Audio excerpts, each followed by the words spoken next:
Hello there. It's Yukiko, and welcome to my Facebook Live, Goddess and Energy Coming Alive. So today's topic is about rituals and energy. And I will be by myself. So I hope you will participate and send in some comments, questions, your experiences around ritual. And we'll just keep it moving, okay? So for those of you who are not familiar, I am an energy healer, shamanic practitioner, and priestess of goddess and priestess of Avalon. And it's been a long path for me coming to this place. Even though when I was a child, I did really have a lot of connections with the unseen world. And I thought everybody saw them, but and then I realized that no. And then, like with many people, that capacity of being able to see energy and see other beings shut down, with school, with parents, with social interactions. And that's okay. It's part of our socialization. It's part of the pathway of entering into community, the human community. And as with all of our initiatory pathways, we then find ourselves faced with different challenges and crises that enable us to then start to reopen back our capacity and our connection with not just the material, seen, mundane world, but with the unseen. Some may say the sacred. Other cultures call it the other world, the universe, the cosmic life. It's and I like to say always that we do live in an infinite universe, and infinite in our human terms means without end. And so, with so much capacity and possibility that it's really not possible to completely imagine and capture all of it in our human consciousness. So be prepared for surprises. Some surprises are great, some not so great. Those are preferences, but it is a big, wide, wild world. And part of the way that we can connect with this big, wild, wide world is through spiritual practice, certain disciplines that help in quietening the mind. And so many of you are now familiar with meditation. There are many different methods and schools of meditation. Some come with religious backdrops, cultural backdrops. But what seems to be the common factor for meditation to be able to step into or step towards this quietening of the mind? Right? We have we have all these voices having a big party in our heads, and we can't really seem to think straight. And so that's the mundane world.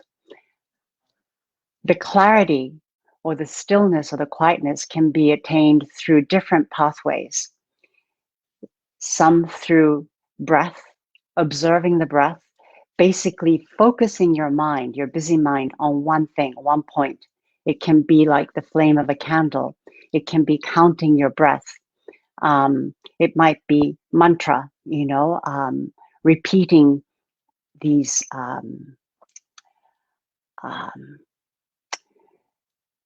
for me, I studied the Sanskrit mantras. So they were Sanskrit, and so it was quite difficult, even though in the end I understood the meanings. It was trying to twist my tongue and my mind around unfamiliar sounds, which really kept my mind busy. Sometimes it's really juicy and good to have the mind be captivated by different things that you can really study, so that the mind is engaged. Oftentimes when the mind is not gainfully employed, sort of like, us or our kids or our pet puppies, you know, if they're not gainfully employed or if they're not doing something that is focusing their attention, then we can get into all sorts of trouble. And that's what happens with the mind as well. But so there are these ways that as individuals, we can enter into a connection with this quieter, more, I don't know if it's the right word actually, but more profound state of connection with what is. And it's quite surprising for many of us to find that the what is a place of great solace and a great relief. Actually, it's almost like coming home, remembering something that is akin to really remembering what the power of life, what this journey that we are on is really about. But today I want to focus on ritual. Now, what is ritual, right? Many of you are familiar with the word ritual through many different contexts, I'm sure. Those of you who grew up in the Christian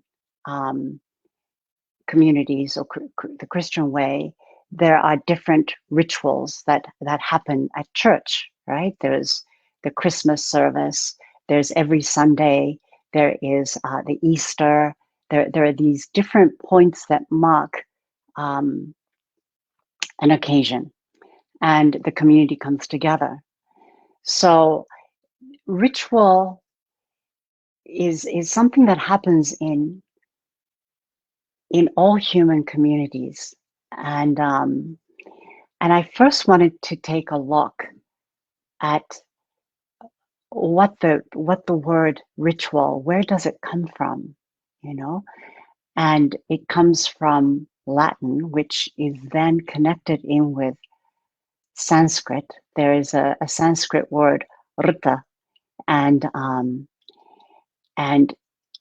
those of you who have studied yoga may know of the word ritam. It's the rhythm, it's the cosmic rhythm. Rita is also truth or cosmic law. And those of you who have studied tantric yoga may have heard of the word spanda. Spanda, so it's the vibration that underlies all life, and it's very much like, quantum physics, right? That all life is energy. And there is this understanding from really ancient times that somehow it's really important for the well-being of us as individuals, but also more importantly as community, to come into connection with this truth.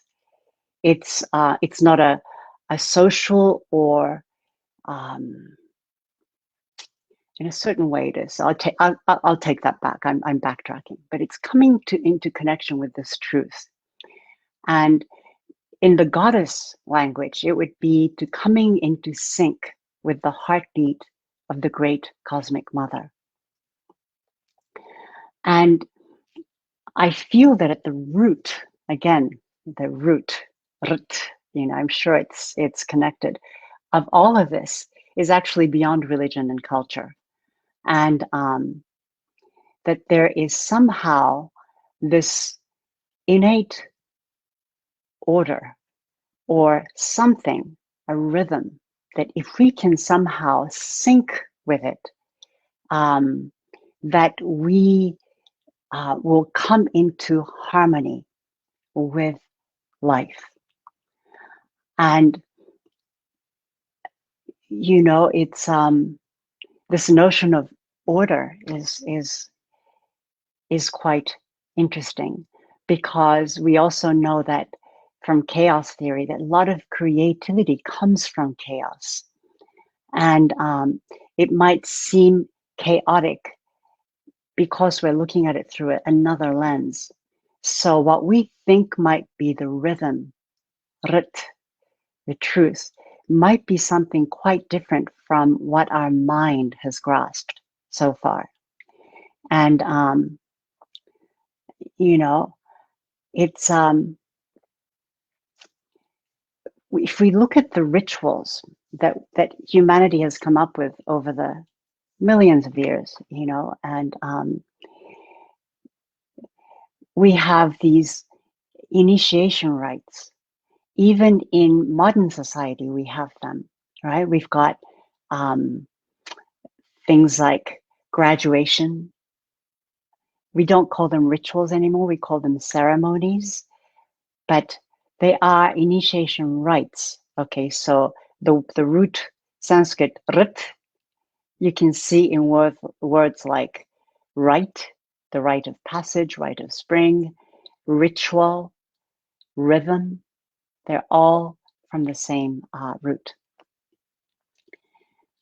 There's marriage, death. So usually birth, graduation, marriage, death. There is an initiation rite that we go through. In the more indigenous cultures, they also have the coming of age, which in the modern culture we've lost. You know, the coming of age right when you reach puberty. That was a very, very important time for teachings to be given, where boys and girls seem to have been separated and placed under the tutelage of an elder. Um, and we'll come back to it, but there is a huge stone circle in England, in Wiltshire, called Averyhenge. Avebury is a huge ritual cycle place, and it seems that it's the largest stone circle that we have discovered in the world, and it seems that it was used throughout the different seasons to enact ritual, huge scale ritual uh, for the Great Mother. And and part of that would have been the coming of age, where the girls were placed most probably in this place that we call the sanctuary at Avebury, with and the boys at another end, where they would have been initiated, would have been trained, um, told about the you know, what it means to be part of the community as an adult, and taught certain skills, knowledge of menstruation, the moon cycles, about pregnancy, about birth, and the boys of perhaps, you know, how to honor, how to go hunting, what does that mean, and how to be in proper relationship with a woman.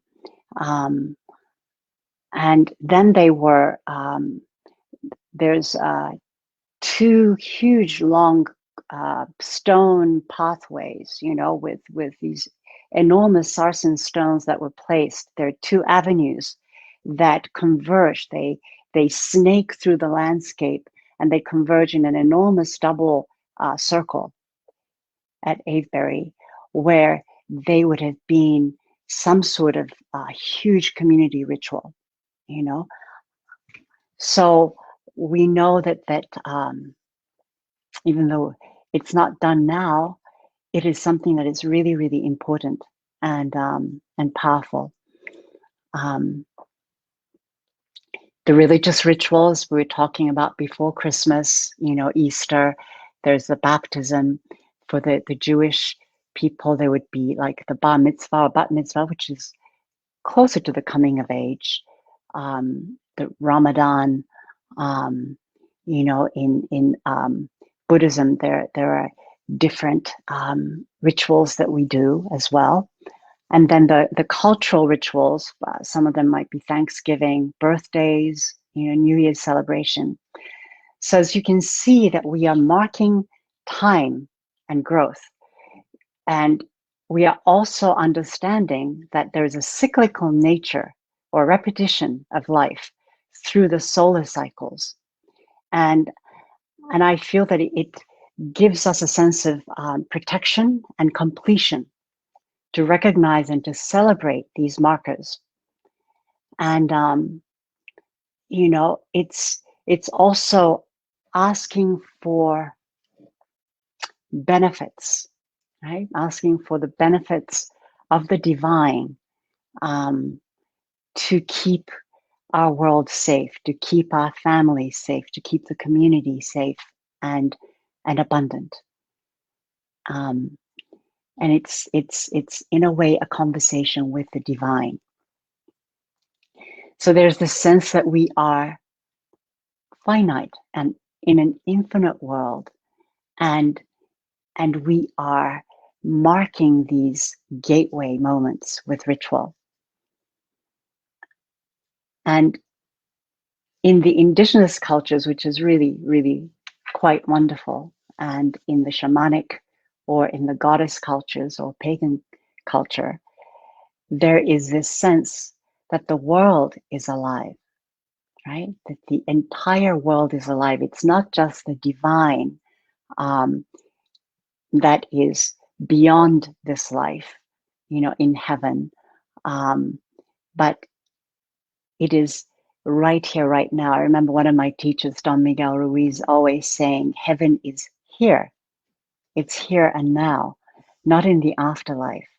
It depends on how we come into connection and communion with our own selves and our own lives in this moment. And that heaven or hell, we are the co-creators of that in this moment. And so how do we enter into relationship with all of this?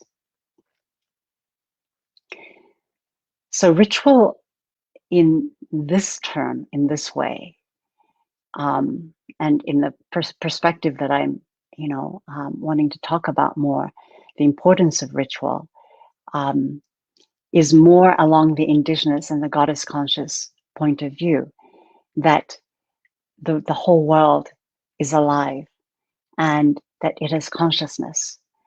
And so it's really important for us to come into relationship with nature and with the cosmos to ensure the harmony and coexistence and the well-being of all the communities.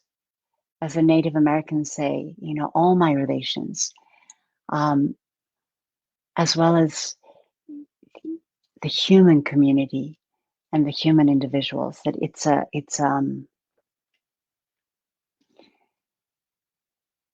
a network, as the yogic people say. It's Indra's net, life. And so when we design ritual, one of the most important things is the capacity to listen. We as humans, for the past few hundred years, have been taught to opinionate, to speak our minds, to demonstrate to the world who we are. And there's such a paucity on the training of how to listen. It's also why practices such as meditation is really important, because it's the capacity, it's developing that capacity to go quiet and to listen. In this instance, in meditation, listening to the interior universe, which, when we can connect with it, connects us to the exterior universe at the same time, because it's one and the same. Okay, so this power of listening And a ritual is creating a time and a space specifically to listen, to communicate, and to realign ourselves with the cosmic rhythm. And so in that moment, we're stepping outside of mundane time, right? We're shifting into, again, there are many different words to explain this, into other world, into nature, to come into one with the creator. We're shifting into divine time.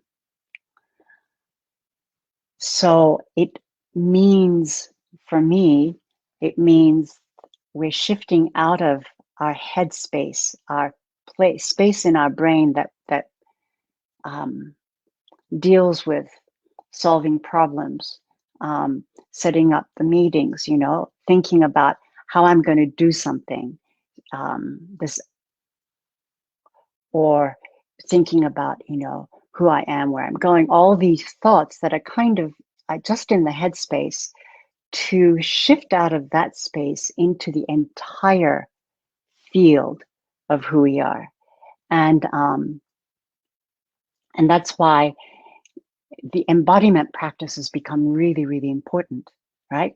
Coming into the present moment through embodiment, such as dancing, drumming is also one of the powerful ways to do that. And we know through cave paintings and different things, and dancing and drumming and coming into circle to do ritual has been around for tens of thousands of years.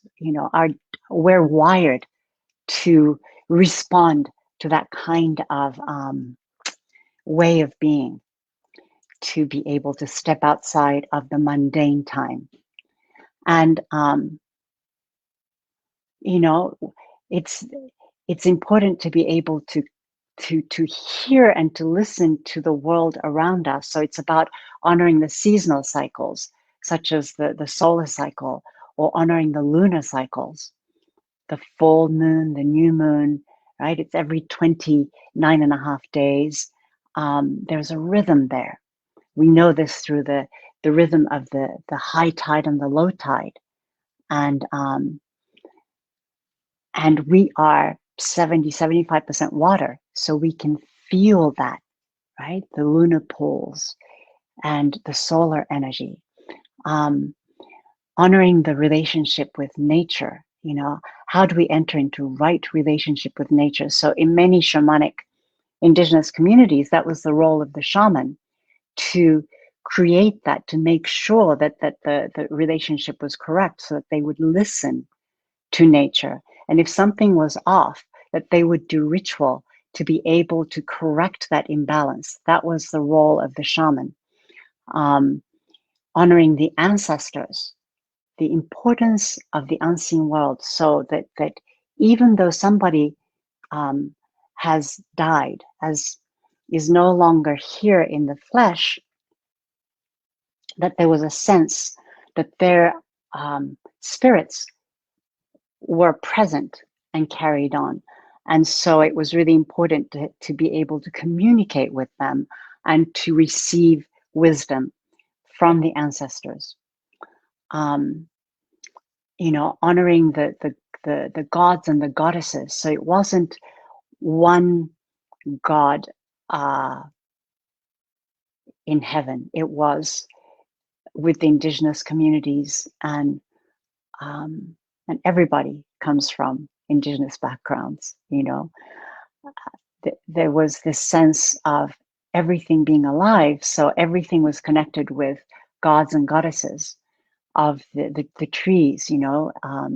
I come from Japan, and so with Shinto, it's, if there's a beautiful tree, then that is a god or a goddess. Of course, with the hunt, there was the goddess or the gods of the hunt. Deer, reindeer, elk, all these beings were very, very highly revered, because we needed them to be able to survive. And so there was a communication. It wasn't the the one who rules and controls, and then the other who is victim. There was a real relationship. And the fae, the fairies, right? They also come into this notion that everything is alive. Some of the ways that ritual is done in the indigenous and goddess cultures is honoring of the elements: earth, water, air, fire. And it's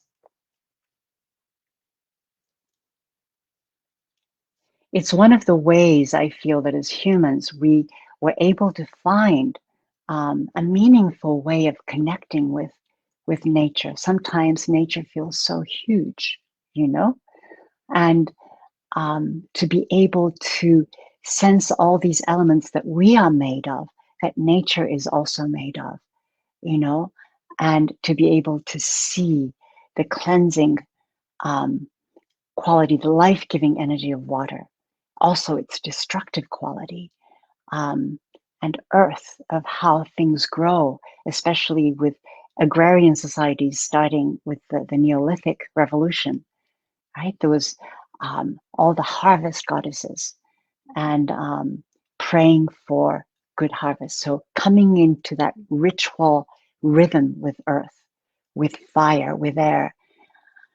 And we know that regular practice of ritual creates energy, right? So it's there is a conversation. And for example, we don't know exactly, if you look at the huge megalithic times, these enormous stone circles, the most famous being Stonehenge, Avebury. We also have here in the United States the snake mound, the serpent mound in Ohio, ancient cultures that created these huge landscape-sized things, or the Nazca lines of Peru that you can only see from the air. That rituals were done there. We don't know whether the rituals, those places were chosen because the energy was already high. I think probably. And also the doing of repetitive rituals in these places with the intent, bringing together energy, right? Also brought higher energy vibration. And we know through dowsing that the higher energy vibrations of certain areas is because of the underground waterways. Many powerful areas, you've got the water crossing underneath in the ground. And many sites of the goddess were, powerful springs. Springs were really, really revered. They were coming from the womb of the Mother Earth, through her yonic gate, right? And they could sense the power there. And we think that the ritual and regular walking of human bodies on these labyrinths or in a certain pattern actually brings energy, calls water to these places. So some people think that the Nazca lines were created so that people would walk them and bring water into the area. It's fascinating, right? How that can work. It's so the location of ritual is also important, right? That's why we have, modern day, we have the mosques and the churches and the synagogues and the temples, but also out in nature, there are certain places that you can feel that connection. The Druids and the Celts would call, because they were really called into the forest, and the places where they would hold ritual was a place of a sacred clearing within the forest, and they called it the Nemeton. And that was recreated, maybe a creation within the forest with the trees, but very much like those stone circles, there's something about clearing and circle that brings energy.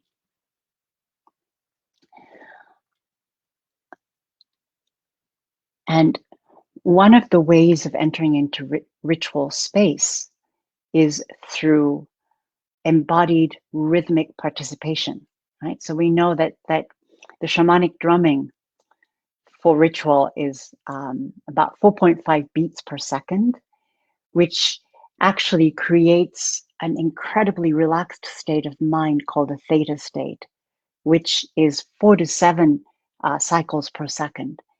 And from the beta state that we're in, where it's very hectic, it actually starts to bring us into these different states within our minds, within our brainwave, that enables us to relax and communicate.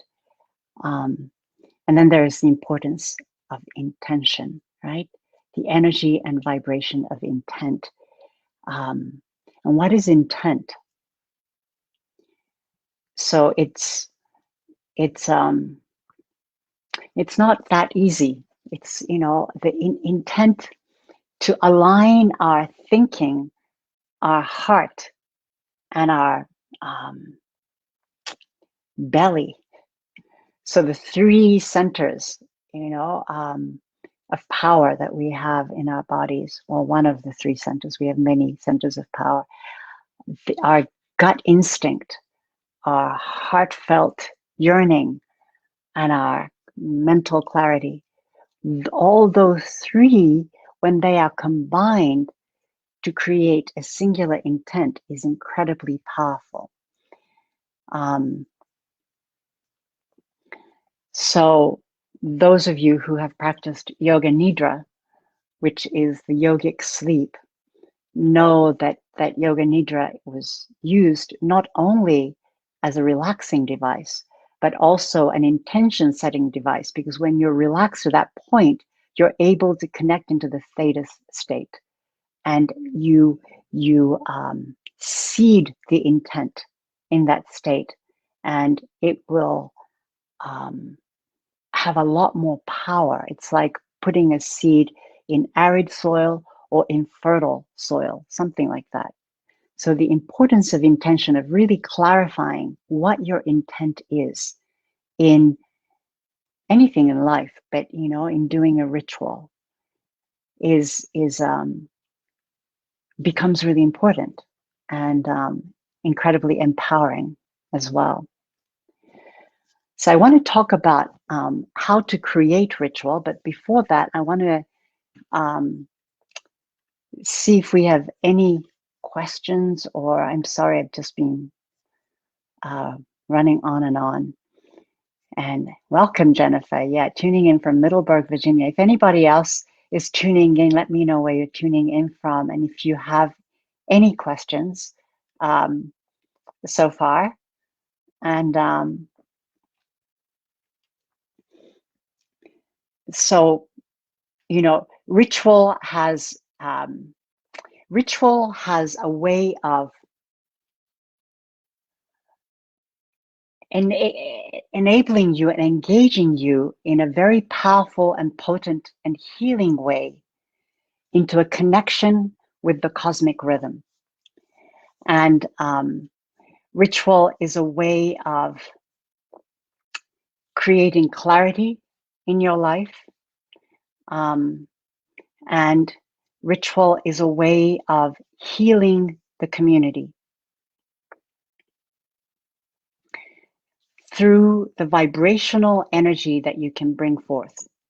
Okay, so I'll talk more about that. But first of all, I also wanted to let you know that the Lammas ritual will be coming up really soon. Lammas is right between the spring equinox. The summer solstice and the fall equinox.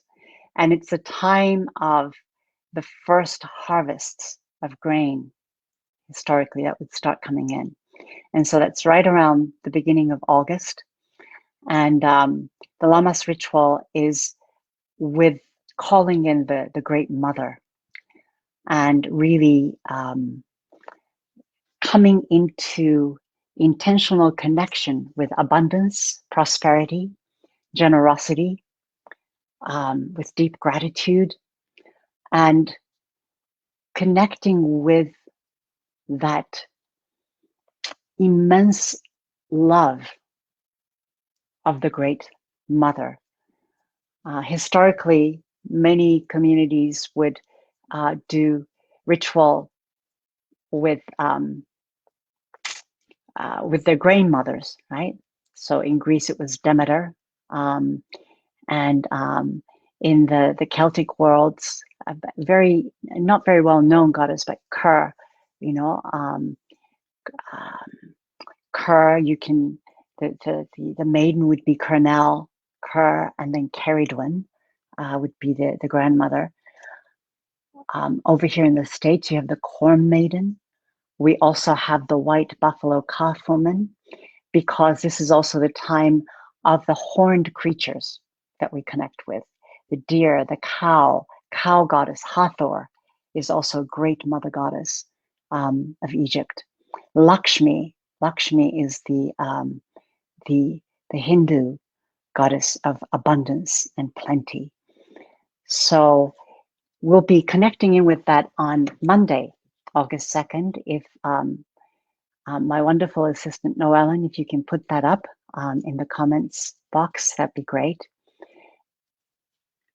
And yes, so that's coming up on next Monday, actually, from 6 till 7 p.m. Eastern time. And I would love to have you there. And I'll talk about some of the ways of creating ritual after this, your own ritual. And then I also do the full moons, and the full sturgeon moon is August. Don't quite remember the date. I think it was around 26th of August. And the new moon is August 8th. So we have this rhythm, and I am doing right now the rituals around the full moons to become into full illumination of what is happening, what is lit up in your life. And we do this through a pre-recorded video where I take you through how to create the altar and what to prepare, and then the connection ritual, which you can do on the night of the full moon, or on either side of the full moon when you can, when the power of the moon is strong. And it's a powerful, beautiful ritual to do as well. So those are some rituals. And for the full moon, you can opt to go for the 12 full moons for the full year, so that you can really get into the rhythm. And the seasonal rituals happen every 6 weeks or so. Okay. So go and check those out. And I would love to enter into ritual with you, either via Zoom or through a recorded video at this time. Okay. So how can you create ritual? What are the important components? Oh, hang on a second. Jay, hello, Jay. Tuning in from DC area. I've been doing more rituals lately around the full and new moons to release and manifest. Looking forward to learning more about how to be more consistent with this practice. Thank you. Yes, one of the ways to be consistent with ritual is to have like a ritual partner, in a way, so that you can remind each other, or join in with the group, like I have, so that it's something that you can do on a regular basis, which is very empowering, because it starts to create that rhythm, that ritam, the rhythm that we experience so differently in a modern day culture. The modern day culture rhythm is clock time, and it's a very artificial way of dividing time, and we fail to acknowledge this other rhythm that happens, both in the lunar cycles and the solar cycles of the seasons, and the lunar cycles of this emptying and fullness, and emptying and fullness that we go through every couple of weeks or so. And to come back into connection with that rhythm, I feel is really healing. And healing, comes from the word to make whole, and really, really important at this time as we face, everybody is understanding that global warming isn't some concept far away, and that we really need to come into a more conscious relationship with nature, and with our, not just only with our actions, but also with our intent and with our connection. And it's never too late to start your relationship. So let's see. Yes, and thank you, Jennifer and Jay, for commenting. Those of you who are on board, please comment in the comment box. So how can you, what goes into creating a ritual? So many things. It's, it really depends. But first of all, what I would suggest is clarifying your intent. What is the ritual for? What or who is it for? Recently, there was a loss of a very dear friend of mine, and he passed over. A very, very powerful energy healer and a spiritual man. And so I created a ritual to help him in his passing, in the crossing over, 3 days after he died, to be able to start to help him in his journey. And in so doing, I connected a number of friends to do this ritual. And it was done also through each one of us speaking about what his life meant to us. So it was really important as a grieving ritual, as well as a help for passing over. And so these things you can create. So what is, or who is the ritual for?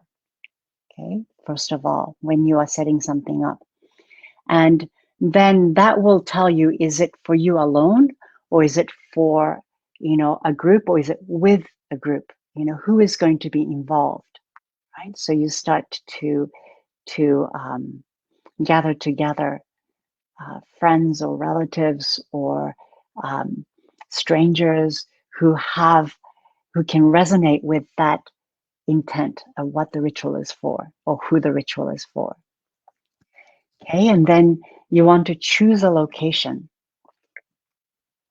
Location is really important, whether it's inside or outside.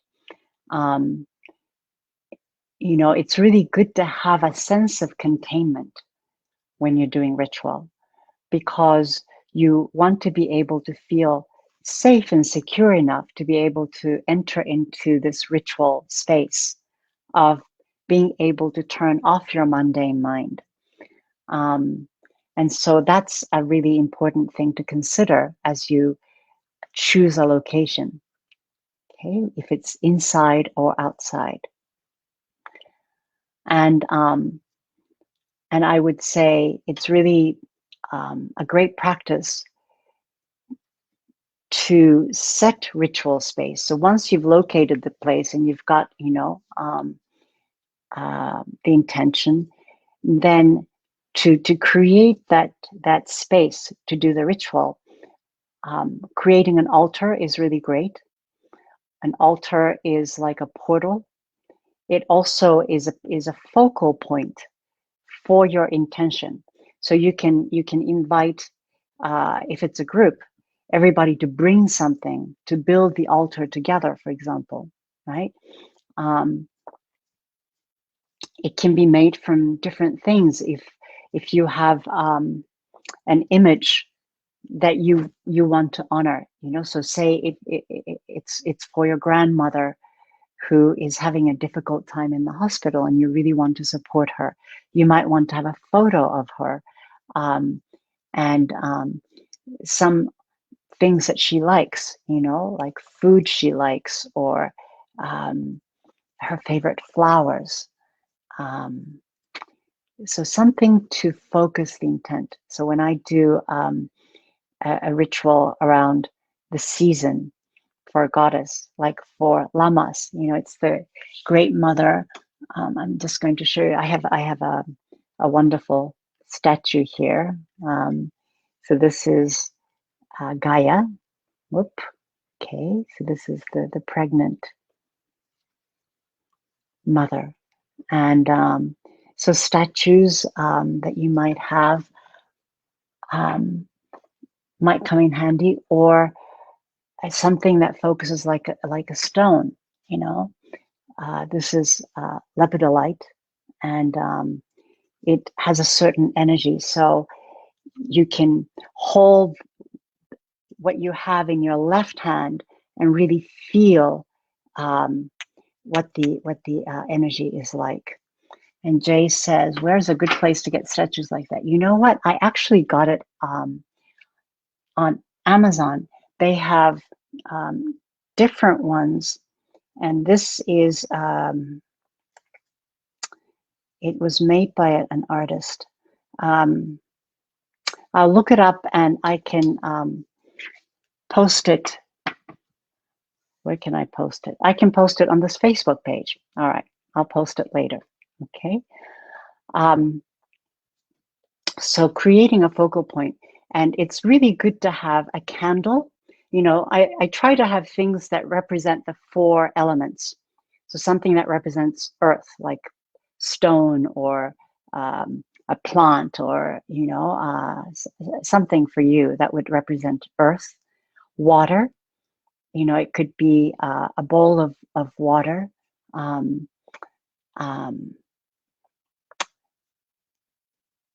A vial of water from a sacred spring that you had collected. Water. Fire. A candle is great for fire. Or if you're outside and you're doing a bonfire, that's also a real focal point. Fire. And air.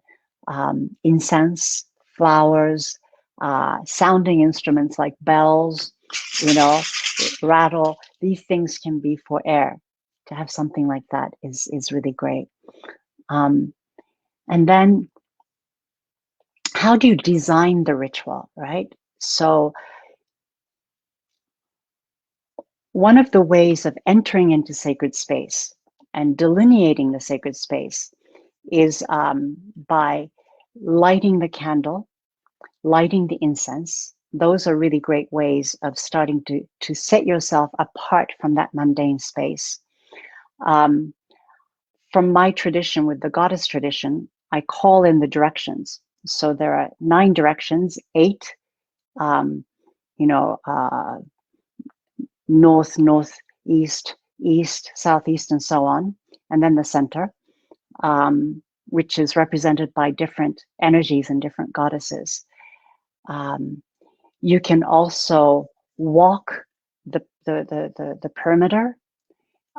In certain traditions, they will create a circle with a wand, or you can use your hand, or you can actually walk around the perimeter with water, sacred water, something that creates a container. Yeah, and then what else? What else? Hang on, I need to get back to my notes. Oh, here we are. Words are really powerful. Words spoken in a certain way. It might be how you open it, or perhaps you are all in a circle and each person offers a word. Again, it all depends on the intent, right? Prayer, poetry, powerful poetry, or a song. Maybe it's a chant that you all know that you sing together. Bringing in music or some sort of rhythm is really powerful in creating that ritual energy of connecting with that, with the rhythm, the cosmic rhythm of opening to the energy of the moment, of deeply listening. So, drumming, rattling, hand clapping, some sort of movement is really great. It can just be you can hold hands in a circle and move in the circle dance. It's like one step forward and then one step behind. You might be just grounding, right? Growing roots into the earth, opening your energy to the stars to really feel that connection, between upper world, middle world, and the lower world. Because in the very end, ritual is, and it's really great because this is what Vincent Martinez, my teacher, who wonderful creative person, who is incredibly spiritual, and he taught soul motion, which is this really powerful, beautiful way of moving.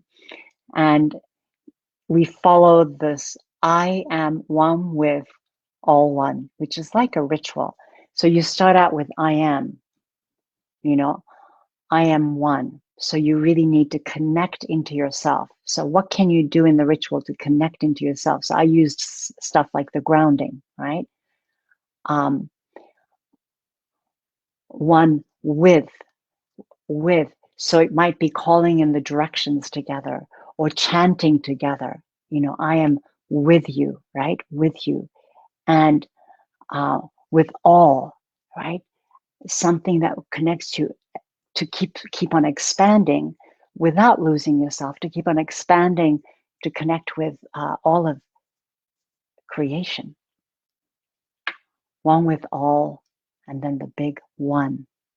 Because that's when the ritual is empowered, when you feel that connection, feel that empowerment, and know deeply in your own being and in your body that this moment, this magical space that you created, that you've carved out, that you have created, that is not within the physical time or space anymore, has fed not only you, but have fed the world around you as well.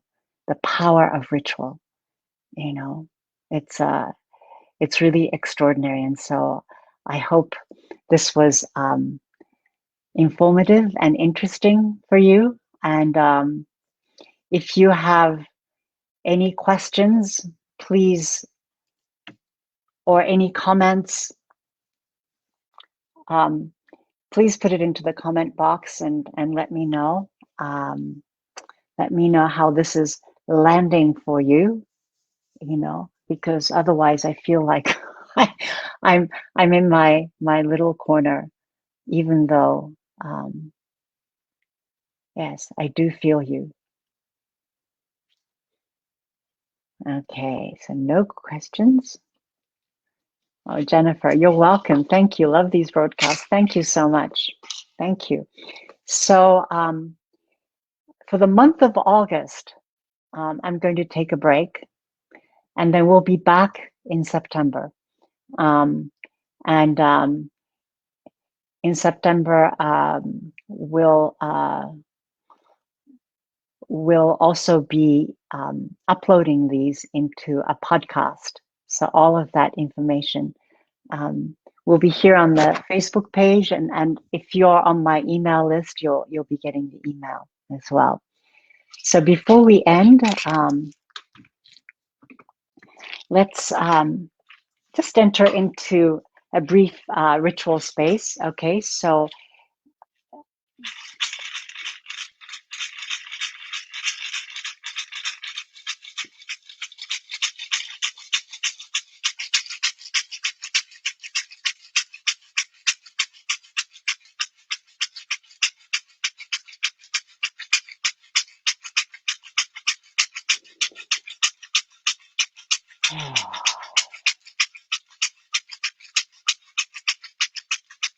Let your body soften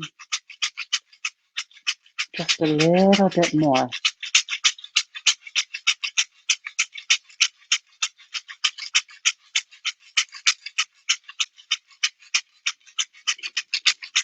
Take a deep breath in, and as you exhale, feel your breath feeding every cell in your body. And again, inhaling in. At the top of the inhale, hold the inhale for a moment. And again, as you exhale, feeding every single cell of your body.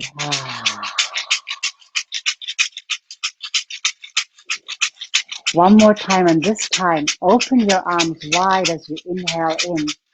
This breath came from the trees as a gift to you. Hold it in your heart with great gratitude for this life. And as you exhale, exhale it as an offering to all life on earth.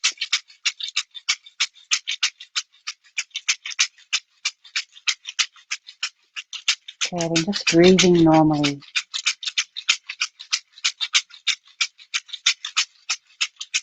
Connecting to the space in front of you.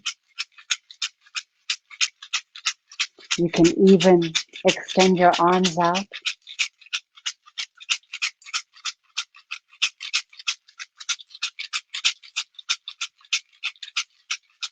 This space before you that you are creating as you move along.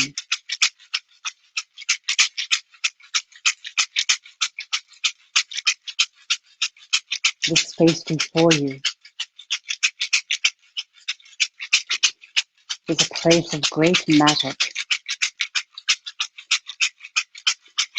Setting an intent that this magical space will be for the highest good of yourself and of all life.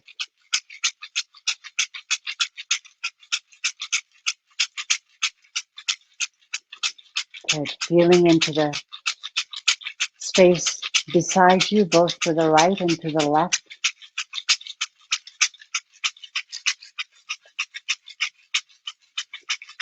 This is a space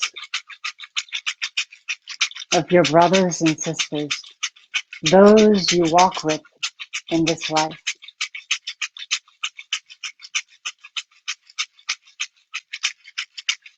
Extending great gratitude to all the brothers and sisters of all the species.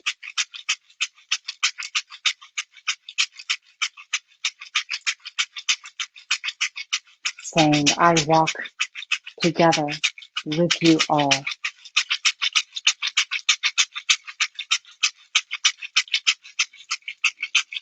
The space behind you, all our ancestors of all the species.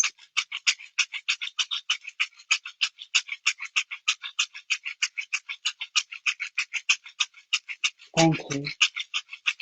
We stand upon the shoulders of many.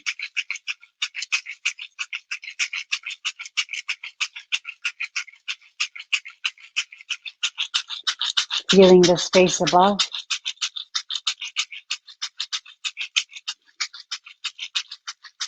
the moon, the sun, the great star fields.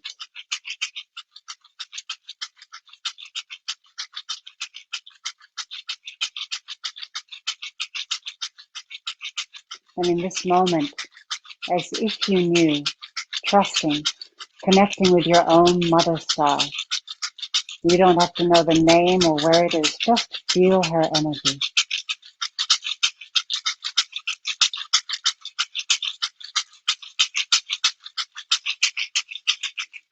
with great gratitude, and then coming into the space below. Powerful Mother Earth,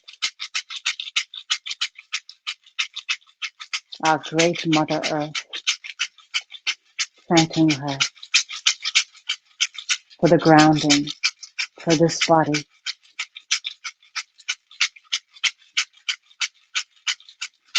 and coming back into the center of your being,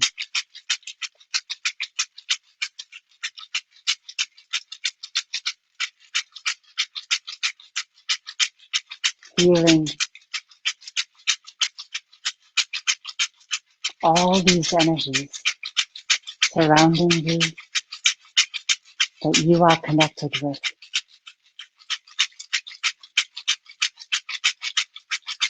deep gratitude.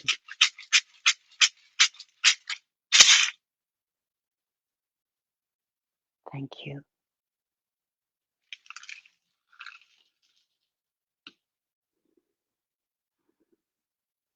Have a blessed day and keep your eyes open, and we'll see you in this space in September. But in the meantime, I hope you can join me for the Lammas ritual on Monday and for the full moon ritual towards the end of August. Thank you and blessed be.